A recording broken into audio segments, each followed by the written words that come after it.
Hello, my dear students. How are you all? I hope that you are happy, healthy, and fantastic. You are welcome to Symbolic Education. Symbolic Education में आपका स्वागत है. Dear students, हमने अपनी पिछली class में आपके 10th class के इंग्लिश की बुक फर्स्ट फ्लैट के चैप्टर नंबर 5 के सेकंड पार्ट को स्टडी किया. आपके चैप्टर नंबर 5 का जो नाम है वह ग्लिम्पसेस ऑफ इंडिया यानी कि भारत की झलकियाँ. यह चैप्टर 3 पार्ट में डिवाइड है और लास्ट क्लास में हमने इस चैप्टर के सेकंड पार्ट को स्टडी किया जिसका नाम है कोर्ग. कोर्ग आपके कर्नाटका का सबसे छोटा जिला है जो कि पूर्ण रूप से देहाती है, जो कि सदा हरा भरा रहता है और वहाँ पर वर्षा वृक्ष भी बहुत मात्रा में पाए जाते हैं और वहाँ पर गोलाकार पहाड़ियाँ होती हैं और बहुत ही सुंदर वहाँ पर प्रकृति का पूरा पूरा आशीर्वाद है.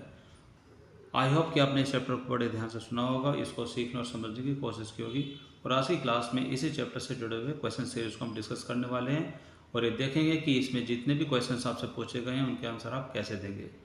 तो आइए शुरू करते हैं, लेते हैं इस चैप्टर का फर्स्ट क्वेश्चन. तो इस चैप्टर के सभी question thinking about the text series में रिलेटेड हैं जो कि आपके इस चैप्टर के बाद में आपसे पूछे जाते हैं. तो इसमें जो पहला क्वेश्चन है वह है वेयर इज कोर्ग यानी कि कोर्ग कहाँ पर है. तो इसका आंसर में आप लिखते हैं कि Coorg is the smallest district of Karnataka, कि कोर्ग कर्नाटका का सबसे छोटा जिला है. इट इज सिचुएटेड मिडवे यानी कि बीच रास्ते में स्थित है between Mysore and the coastal town of Mangalore. यह मैंगलोर और मैसूर के बीच रास्ते में स्थित है. मैंगलोर के जो तटवर्ती कस्बे हैं और मैसूर है उसके बीच रास्ते में ये स्थित है. It looks like a piece of heaven drifted from the kingdom of God. यह मानो ऐसा लगता है कि भगवान के राज्य से एक टुकड़ा वहाँ से उड़ कर के हवा के झोंके के साथ यहाँ पर आकर के बस गया. यह बहुत ही सुंदर नज़र आता है. और सेकंड क्वेश्चन में आपसे पूछा गया कि what is the story about Kodavus peoples descent, यानी कि कोडावू के जो लोगों के जो वंशज हैं उनके बारे में क्या कहानी है, यानी कि उनकी कहानी क्या है. तो इसके आंसर में आप लिखते हैं the story about Kodavus people that, यानी कि कोडावू के जो लोग हैं उनके बारे में एक कहानी प्रचलित है. वो क्या है कि they are possibly from Greek और अरेबिक डिसेंट, यानी कि वे संभवतः यानी कि हो सकता है कि या तो वो ग्रीक के वंशज हों या फिर अरब के वंशज हों, यानी कि दोनों कहानी वहाँ पर प्रचलित है. इट इज़ बिलीव दैट, ऐसा विश्वास किया जाता है कि a part of Alexander army यानी कि सिकंदर की सेना का एक हिस्सा मूव्ड अलोंग द कोस्टल, यानी कि तटवर्ती के साथ साथ यानी कि तट के साथ साथ चला आया एंड सेटल्ड हेयर, और यहाँ पर आकर के वो बस गया. When it was impossible to return, यानी कि जब यहाँ से वापस जाना संभव ना हो सका तो वह यहीं पर आकर के बस गया. This people married amongst the locals, यानी कि उसके बाद इन लोगों ने यहाँ के स्थानीय लोगों के साथ शादी ब्याह भी रचाए, शादी ब्याह भी की. And their culture and religious rights, और उनके जो संस्कृति है और जो धार्मिक रीति रिवाज हैं, जो संस्कार हैं, are distinct from Hindu main stream, वह हिंदू धर्म के जो मुख्य धारा है उससे काफ़ी अलग है. अब आपके सामने क्वेश्चन नंबर 3 जिसमें आपसे पूछा गया है कि what are some of the things you know about, यानी कि वे बातें क्या हैं जो कि आप निम्नलिखित के बारे में जानते हैं. तो इस चैप्टर से संबंधित आपके सामने कुछ पॉइंट्स लिखे हुए हैं और आपसे पूछा गया है कि इनके बारे में आप क्या जानते हैं. तो इसमें जो पहला पॉइंट है उसमें है द पीपल ऑफ कोर्ग, यानी कि कोर्ग के लोगों के बारे में आप क्या जानते हो. तो इसका आंसर में आप लिखते हैं कि the Coorg are possibly from Greek, की हो सकता है कि ऐसा माना जाता है कि शायद या तो जो कोर्ग लोग हैं वो ग्रीक से आए हों या फिर वो अरबिक डिसेंट यानी कि या फिर वो अरब के वंशज हो, यानी कि या तो ग्रीक के वंशज हो सकते हैं या फिर वो अरब के वंशज हो सकते हैं. दे पुट ऑन कूपिया, वे एक प्रकार का एक नीचे लटकता हुआ एक काले रंग का कोट पहनते हैं जिसको कूपिया बोलते हैं. A long black coat with an embroidered waist belt, यानी कि वे एक लंबा और काले रंग का कोट पहनते हैं with an embroidered waist belt, यानी कि जिसके एक बेल्ट के जैसा एक कपड़े पर जो डिज़ाइन बना करके जो कसीदार जो कार्य है उसको बना करके एक बेल्ट के रूप में पहना जाता था. Coorgi homes have a tradition of hospitality, यानी कि कोर्गी के जो घर होते हैं उसमें अतिथि सत्कार की परंपरा होती है. They are more than willing, यानी कि वे ज़रूर से ज़्यादा इच्छुक भी होते हैं कि इस कार्य के लिए to recount numerous tales of valour related to their sons and father, यानी कि वो अपने बच्चों के और अपने पिताओं के जो बहादुरी के जो किस्से हैं, यानी कि टेल्स ऑफ वैलोर, यानी कि जो बहादुरी के जो किस्से हैं, यानी कि जो स्पेशली खास तौर से जो युद्ध से संबंधित हैं, उनकी कहानियों को बार बार रिपीट करने में, उनको सुनाने में ज़रूर से ज़्यादा इच्छुक भी होते हैं. Coorg regiment is one of the most decorated in the Indian army. भारतीय थल सेना में जो कोर्ग रेजिमेंट यानी कि जो कोर्ग के लिए बनाई गई जो सैनिक टुकड़ी है वो सबसे ज़्यादा डेकोरेटेड टुकड़ी है, यानी कि उसको सबसे ज़्यादा वीरता पदक प्राप्त हुए हैं। आगे आप इसमें लिख सकते हैं कि they have permission to carry fire arms without licence, और वही ऐसे व्यक्ति हैं जिनको बिना किसी लाइसेंस के हथियार रखने की अनुमति है। अब आगे आपके सामने है पॉइंट नंबर 2, इसमें आपसे पूछा गया है the main crop of Coorg, यानी कि कोर्ग की मुख्य फसल क्या है। तो इसका आंसर में आप लिखते हैं कि the main crop of Coorg is coffee and spices, यानी कि कोर्ग की जो मुख्य फसल है वो कॉफ़ी का उत्पादन करना है और मसालों की भी पैदावार करना है।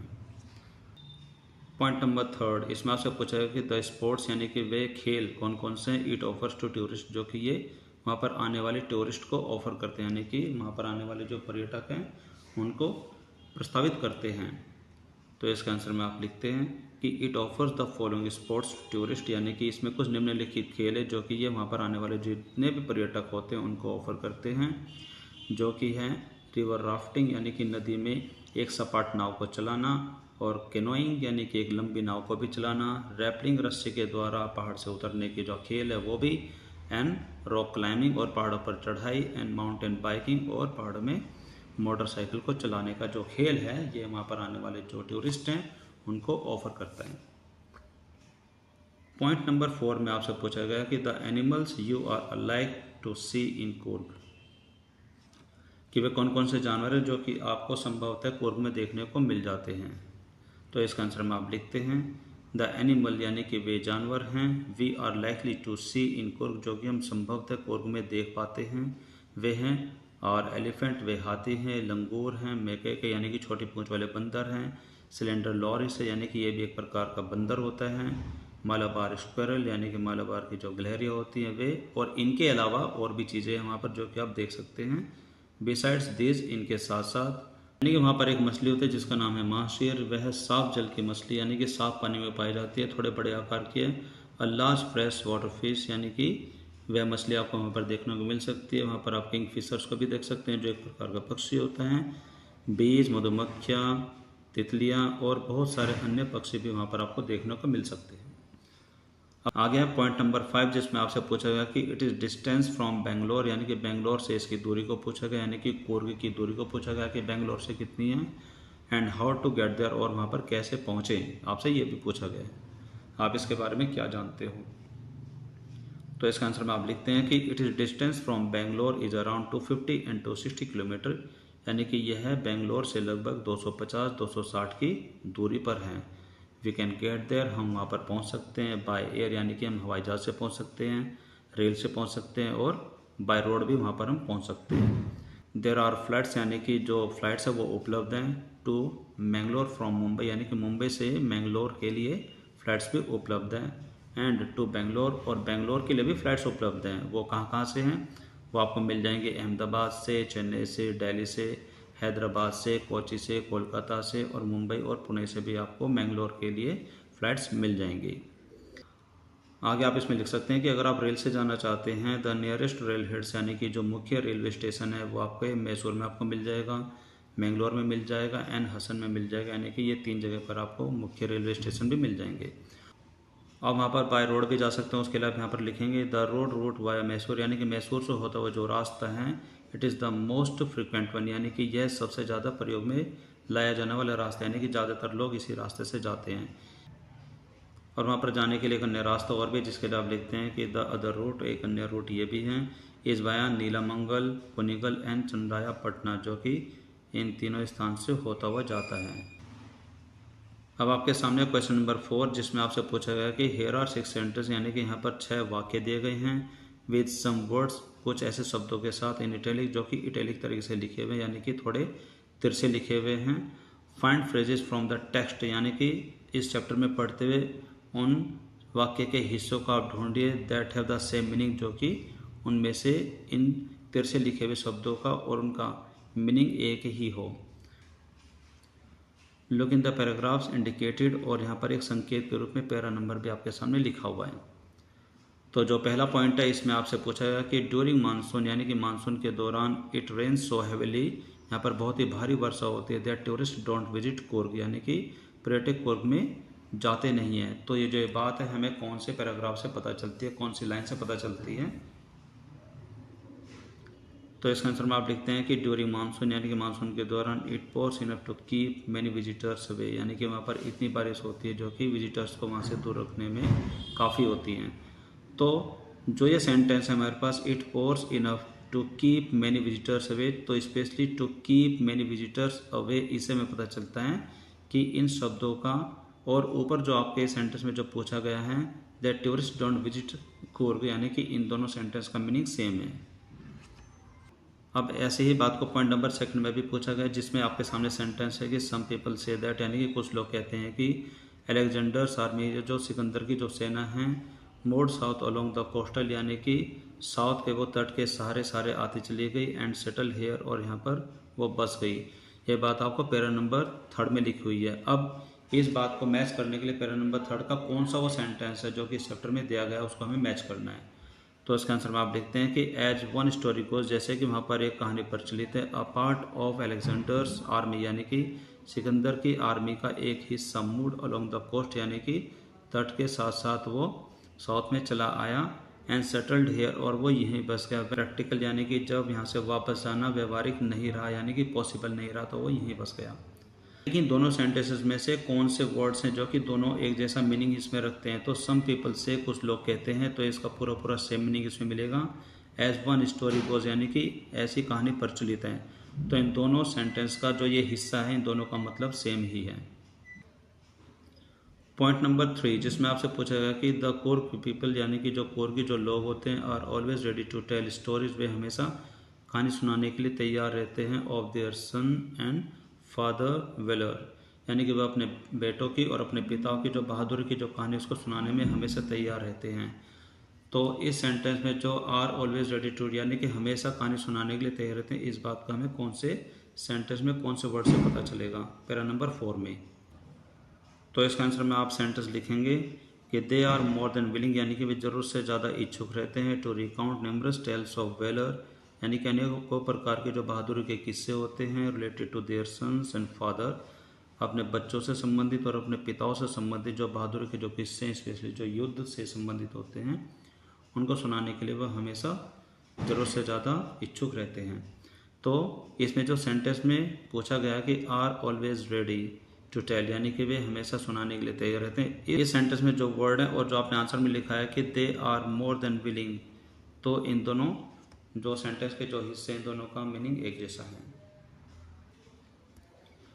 पॉइंट नंबर 4 में आपसे पूछा गया कि इवन पीपल, यहाँ तक कि वे लोग who normally lead an easy and show life, यानी कि जो कि एम सामान्य और एक आसानी भरा जो जीवन है उसको जीते हैं, गेट स्मिटन बाय, यानी कि वे भी प्रभावित हो जाते हैं, वे भी मोहित हो जाते हैं जब उनके सामने हाई एनर्जी एडवेंचर का जो गेम है वो सामने आता है, जो कि कुर्ग में खेला जाता है।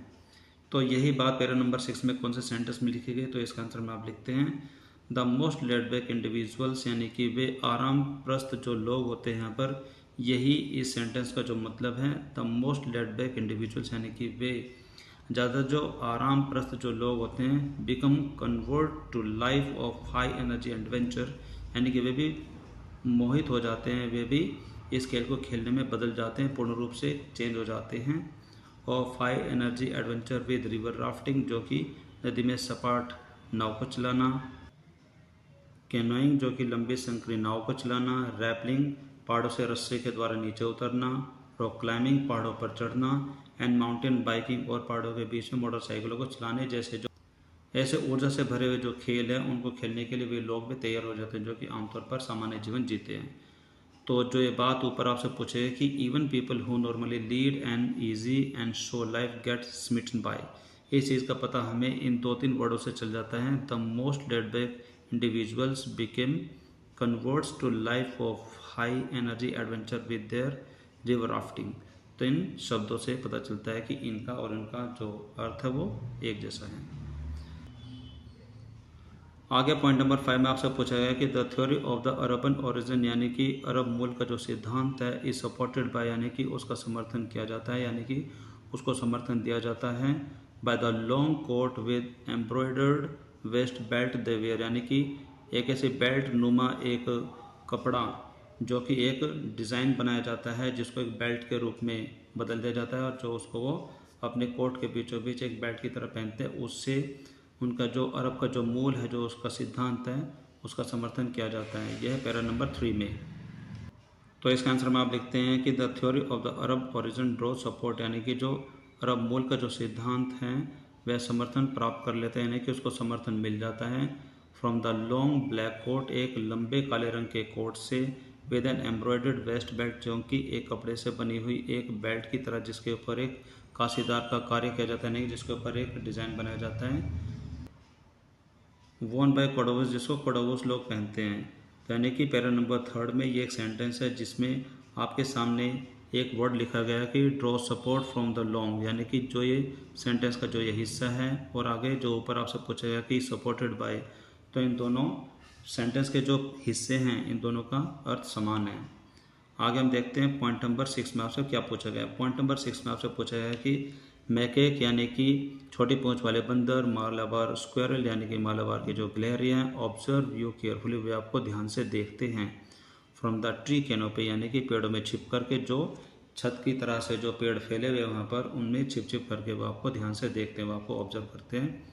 पैरा नंबर 7 में यही बात आपको कौन से सेंटेंस में मिलती है, तो इसका आंसर में आप लिखते हैं कि मैकेक यानी कि छोटी पूंछ वाले बंदर, मालाबार स्क्वेरल यानी कि मालाबार की जो गिलहरियाँ है, लंगूर है, एंड सिलेंडर लॉरिस ये भी एक प्रकार का बंदर है, कीप वॉचफुल आइज जो कि आपके ऊपर एक नज़र रखते हैं, फ्रॉम द ट्री कैनोपी जो पेड़ों की कैनोपी बनी हुई होती है, यानी कि पेड़ों के जो टहनियों से, डालों से जो छक्के नुमा जो आकार बने होते हैं उसमें छिप करके वो आपको ध्यान से देखते हैं।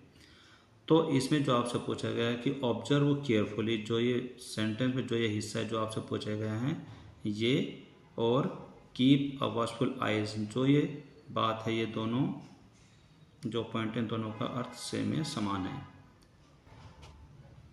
वेल माय डियर स्टूडेंट्स, आज की क्लास में आपने देखा कि आपके 10th क्लास के इंग्लिश के बुक फर्स्ट प्लेट के चैप्टर नंबर 5 यानी कि ग्लिम्पसेस ऑफ इंडिया, इसका जो सेकंड पार्ट है द कूर्ग, इसके क्वेश्चन आंसर्स को हमने हैंडल किया। हमने देखा कि जो क्वेश्चन आपसे पूछे गए हैं आप उनके आंसर्स कैसे देते हैं और उनके आंसर का अर्थ क्या है। आई होप कि आपको इनको सीखते समझते आपने अपने इंग्लिश को भी इम्प्रूव किया होगा। तो आज की क्लास में सिर्फ इतना ही। अगली क्लास में हम इस ग्लिम्पसेस ऑफ इंडिया के पार्ट 3 को स्टडी करने जाएंगे जो कि आसाम की चाय के बारे में है। तो आज की क्लास में सिर्फ इतना ही। This is all for now for today's class. अब हम मिलेंगे हमारी अगली क्लास में।